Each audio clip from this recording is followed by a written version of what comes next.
আজ রাতে আপনাদের জন্য নিয়ে এসেছি একটা বেশ অন্ধকারাচ্ছন্ন কাহিনী। চলুন এই ভুতুড়ে রহস্যের একেবারে ভেতরে ঢোকা যাক। একবার দৃশ্যটা ভাবার চেষ্টা করুন। রামরাম চৌধুরী এলাকার বিশাল বড় এক জমিদার মারা গেছেন, আর ঠিক সেই সময় আকাশটা ঘন কালো মেঘে ঢাকা। ঝুম বৃষ্টি পড়ছে তো পড়ছেই। পরিবেশটাই যেন আগে থেকে জানান দিচ্ছিল যে সামনে খুব ভয়ঙ্কর কিছু একটা হতে চলেছে। তো এই রামরাম চৌধুরীর টাকা পয়সার কোনো অভাব ছিল না, কিন্তু মানুষ হিসেবে খুব একটা জনপ্রিয় ছিলেন না সত্যি বলতে। ওনার দুই ছেলে গোনারাম আর কৃষ্ণরাম তারাই এখন বাবার শেষ কাজটা সারতে এসেছে, কিন্তু তারা তখনও জানত না এই বৃষ্টি আর শোকের আড়ালে তাদের জন্য কি ভয়ঙ্কর এক বিভীষিকা অপেক্ষা করছে। আর ঠিক তখনই ওই ঝড় বৃষ্টির মধ্যেই হুট করে কোত্থেকে যেন উদয় হলেন এক রহস্যময় লোক। নাম জ্যোতিষ ঘোষাল। এসেই এমনভাবে সবকিছুর দায়িত্ব নিয়ে নিলেন যেন এটাই স্বাভাবিক।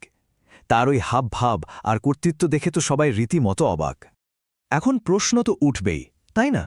কে এই জ্যোতিষ ঘোষাল? হঠাৎ করে এখানে কি করছেন?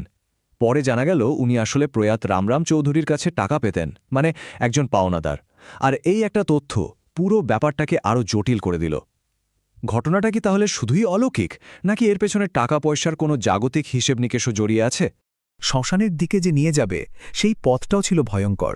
চারপাশে থকথপে কাদা, তার ওপর সমানে বৃষ্টি পড়ছে। সবকিছু দেখে মনে হচ্ছিল স্বয়ং প্রকৃতিই যেন চাইছে না এই শেষকৃত্য সম্পন্ন হোক। পথ আর ফুরোতেই চায় না। আর এই জ্যোতিষ ঘোষাল একের পর এক অদ্ভুত নির্দেশ দিতে লাগলেন।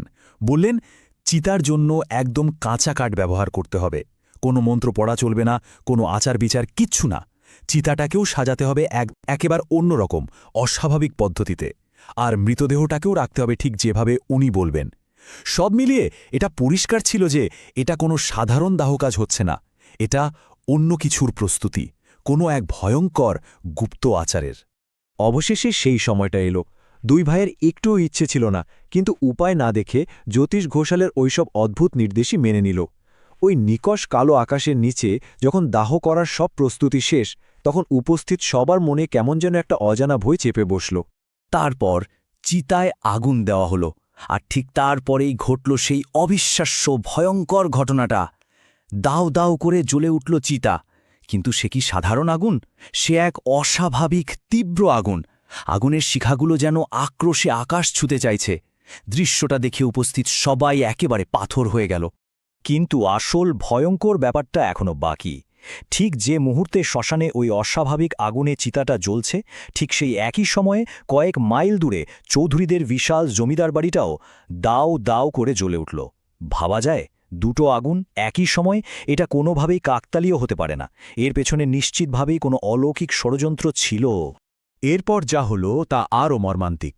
চৌধুরী পরিবারের বাড়ি, তাদের সমস্ত ধন সম্পদ, জমিজমার কাগজপত্র সবকিছু একেবারে পুড়ে ছাই, ঠিক যেমনটা চিতার দেহের হয়েছিল।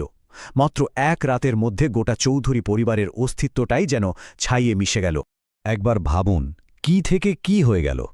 আগুনের আগে যারা ছিল ধনী জমিদার, এক সম্ভ্রান্ত বংশ, যাদের বিশাল প্রাসাদ ছিল, আগুনের পরে তারা হয়ে গেল নিঃস্ব, গৃহহীন। তাদের বংশের নামে লেগে গেল অভিশাপের ছাপ। আর প্রাসাদ, সেটা তো এখন শুধু একরাশ ছাই। আর ওই দুই ভাই গোনারাম আর কৃষ্ণরাম, তাদের কাছে ওই ভয়ঙ্কর রাতটার স্মৃতি ছাড়া আর কিচ্ছু রইল না। এক মুহূর্তে তারা জমিদার থেকে পথের ভিখারি হয়ে গেল। আর সেই রাতের দুঃস্বপ্ন সারা জীবন তাদের তাড়া করে ফিরেছে।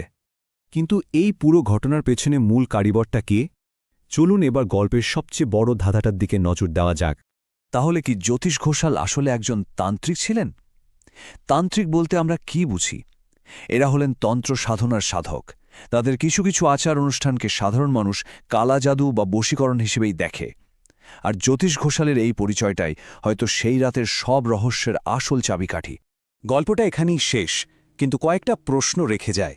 যেমন, জ্যোতিষ ঘোষাল কি সত্যি পাওনা টাকা আদায় করতে কোনো কালা জাদুর আশ্রয় নিয়েছিল, নাকি চৌধুরী পরিবারের ওপর নেমে এসেছিল কোনো অলৌকিক অভিশাপ? অথবা হতে পারে পরিবারের নিজেদের লোভ আর কুকর্মই তাদের এত দুর্বল করে দিয়েছিল, নাকি পুরোটাই ছিল একটা অবিশ্বাস্য ভয়ঙ্কর দুর্ঘটনা? শেষ পর্যন্ত এই প্রশ্নটার কোনো উত্তর মেলে না।